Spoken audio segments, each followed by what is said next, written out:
اور آج صبح میں بہاول نگر گئی، وہاں پر میں نے جو سیلاب متاثرین ہیں ان کے خیموں کا جب دورہ کیا تو وہاں پر جو ریلیف کیمپ میں جو ہاسپٹل بنا ہوا تھا وہاں پر ایک خاتون کے گھر ایک بچے کی پیدائش ہوئی جو کہ ریلیف کیمپ میں پیدا ہوا. تو میں اس بچے کو دیکھ رہی تھی تو خاتون نے کہا کہ آپ جانتی ہیں اس کا میں نے یہ بیٹا پیدا ہوا ہے میرا، میں نے کیا نام رکھا ہے اس کا؟ میں نے پوچھا کیا نام رکھا ہے؟ کہتی میں نے اس کا نام نواز شریف رکھا ہے.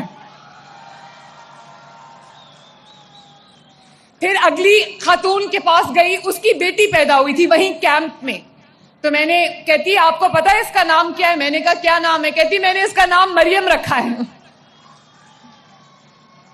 تو میرے بھائیوں اور بہنوں، نواز شریف اور عوام کا رشتہ ٹوٹنے والا رشتہ نہیں، یہ ہر آنے والے دن کے ساتھ گہرا اور مزید مضبوط ہوتا جاتا ہے ماشاءاللہ.